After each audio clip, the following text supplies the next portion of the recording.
জামাত ইসলামী ইসলামী ছাত্র শিবিরের সেই সকল শহীদ ভাইয়ের রক্তের উপর দাঁড়িয়ে আজকে বলতে চাই, বাংলাদেশ জামাত ইসলামী ইসলামী ছাত্র শিবিরের কোন একজন কর্মীর শরীরে এক বিন্দু রক্ত থাকতে শেখ হাসিনাকে এই বাংলার ভূখণ্ডে ঢুকতে দেওয়া হবে না, হবে না, হবে না।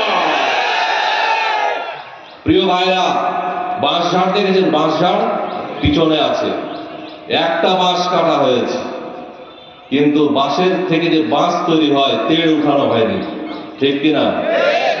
টুপ করে বাংলাদেশে ঢুকবেন বলেছিলেন, ধানমন্ডি 32কে গুড়িয়ে দেওয়া হয়েছে। বাংলাদেশে ঢুকার যদি কোনো পায়তারা করেন, বাঁশঝাড়কে যেভাবে সাবার করে দেওয়া হয়, আপনার কর্মী বাহিনীকে বাংলাদেশ থেকে সাবার করে দেওয়া হবে। প্রিয় ভাইরা, মাদক নিয়ে কথা হয়েছে। আমরা বলবো, যারাই ক্ষমতায় আসে বলে একটি স্লোগান, মাদককে না বলুন, কিন্তু মাদকের লাইসেন্স দেয়। আম খেয়েছেন, আম সবাই খাবেন, সবাই তো চাপায় এলো।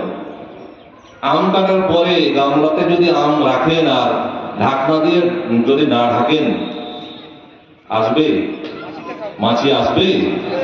আসবে। মাদকের লাইসেন্স দিচ্ছেন আর বলছেন মাদক না বলুন, হবে? ওই আমের গামলায় আম না ঢেকে যদি মাছিকে বলেন, মাছি তুমি আমের মুখ দিও না, শুনবে? শুনবে না। ঠিক তেমনি মদের লাইসেন্স দিচ্ছেন আর বলছেন মাদককে না বলুন, শুনবে কি? শুনবে না। প্রিয় ভাইরা, এই জন্য আমরা বলতে চাই, মাদক মুক্ত বাংলাদেশ দরকার। এই মাদক মুক্ত বাংলাদেশ যদি আমরা পেয়ে যাই, তাহলেই সুন্দর একটি যুব সমাজ কিন্তু আমরা পেয়ে যাব।